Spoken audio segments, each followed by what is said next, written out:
Kantor KONI Sumsel digeledah oleh tim penyidik bidang pidana khusus Kejati Sumsel pada Kamis 30 Maret 2023. Penggeledahan itu terkait dugaan kasus korupsi melalui pencairan deposito di hibah Pemprov Sumsel dan pengadaan barang yang bersumber dari APBD tahun 2021. Satu persatu ruang KONI Sumsel digeledah oleh belasan anggota tim penyidik yang berlangsung lebih kurang 2 jam. Setelah digeledah, tim penyidik yang keluar dari kantor KONI Sumsel itu tampak membawa 7 dus dan boks plastik berisi berkas. Menurut Kasih Penyidik Bidang Tindak Pidana Khusus Kejati Sumsel, penggeledahan ini sebagai proses dari penyelidikan yang tengah berlangsung dan untuk mencari barang bukti lain. Kita kan melakukan penggeledahan ya, dari dokumen yang dibutuhkan di dalam penyidikan. Itu ada lebih. Memang kegiatan serangkaian penyidikan begitu kan, salah satunya itu melakukan penggeledahan apabila dibutuhkan. Bang, yang mana Bang? Hah? Yang diamankan apa saja? Dokumen, seperti mana biasa. Komputer sendiri Bang ini? Komputer,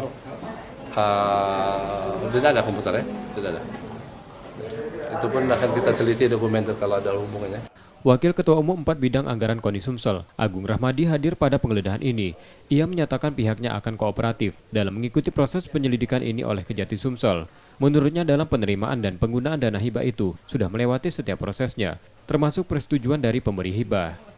Ya, pada prinsipnya kita tetap berpedoman pada azas praduga tidak bersalah, bahwa kita tetap secara kooperatif bersedia menerima pihak penyidik untuk melakukan penggeledahan seperti apa adanya, tidak kita tutup-tutupi, dengan harapan kita di sini berharap kiranya proses yang tengah berjalan ini lancar dan segera tuntas. Diketahui tahun 2021 lalu, KONI Sumsel menerima hibah anggaran induk sebesar 12,5 miliar rupiah dan tambahan secara khusus untuk persiapan PON serta Porprov sebesar 25 miliar rupiah. Reski Oktora, Muklas Diferensial, Kompas TV, Palembang, Sumatera Selatan.